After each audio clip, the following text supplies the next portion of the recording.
Jerry Agar for Ezra Levant. Ontario teachers were treated like visiting royalty by the McGuinty Liberal government for 8 years. Over that time, teachers got a 24% increase in pay, and while there are 250,000 fewer students in the system now, there are more teachers. Suddenly, in order to look like a budget hawk, McGuinty took a tougher stance with the union. The union employed their usual tactic of letting the contract run out, trying to effect a crisis. But McGuinty imposed a contract on them. And then, due to the growing number of scandals in his government, he quit. Now it seems his unelected replacement has cut a deal with the teachers. The PC education critic, Lisa MacLeod, joins me from Ottawa. Ms. MacLeod, welcome. Thanks for having me. Today we were supposed to learn, and have we, what the details are in this new deal that Premier Wynne has put together with the teachers. Well, look, Kathleen Wynne is effectively undoing everything that was in Bill 115 that Dalton McGuinty and Dwight Duncan and Laurel Broughton said was necessary in order to alleviate the stress on our debt and deficit.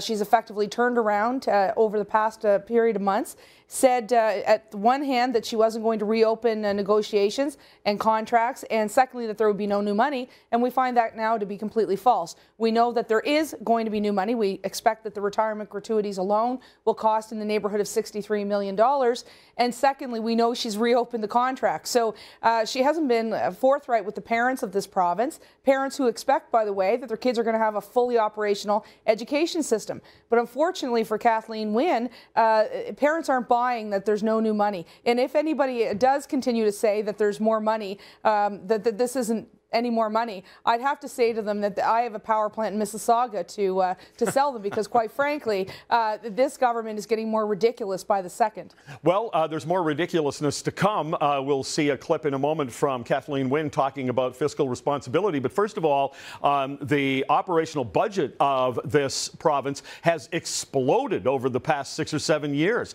We're at 24 billion now, and only a few years ago, as you can see here, it was less than half of that.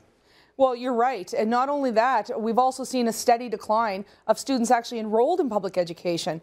We have 260,000 less students today than we did 10 years ago. And it begs the question, where are they going? I think, part of it is the birth rate is going down. But at the same time, I think that you're seeing a number of parents looking at alternative methods and or alternative options in education. And certainly the Ontario PC Party wants to make sure that we're building up that world-class education system we have, but certainly not at the expense of students. What I expect will happen because of this McGuinty-Wynne new government idea of no new money, but we're reopening the collective agreements, and oh, by the way, it does cost more money, so we have to take it from somewhere. They're going to be taking it from programs. $63 million in retirement gratuities to these teachers means, we could have built 2 new schools in Ontario with that kind of money. I mean, it's got to be looked at that way, and that's why I'm proud to be on the defensive for mums and dads out there who just can't continue to watch more money being spent at a time we don't have it. Well, let's take a look here. Premier Wynne was giving a bit of a scrum, a press conference, and she was asked about taxes and whether she'd hold the line on taxes. Here it is. Premier McGuinty was fond of saying, "I won't raise your taxes." We haven't heard you say that yet. Will you say to people that you won't raise taxes? What I have been very clear about is that our government is fiscally responsible, will continue to be fiscally responsible.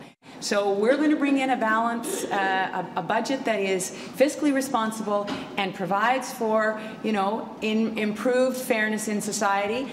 That's my objective. I've been very clear with people that I will be honest with them about that. And when we bring in that budget, we'll be able to assess, people will be able to assess the degree to which we've delivered that. Well, it's just astounding to me that she can stand there with a smile on her face and call her government for the past 8 or 9 years fiscally responsible. And I would also add, before you comment here, that her new slogan, fairness, is really actually, I think, a euphemism for more income transfer. Well, I agree with you first on that point. Whenever I hear Kathleen Wynne or Liz Sandals or anybody else in that administration talk about fairness, I hear code for taxes or more spending. Secondly, How can they be fiscally responsible? At the only attempt in this last 9 years of this government moving toward a wage freeze, they undo it less than a month that she's taken office, and probably costing us hundreds of millions of dollars. And we know $63 million when she reopened this contract. Not to mention, this will have broader implications for the rest of the broader public service. We have 3,999 other contracts with public sector unions in the province.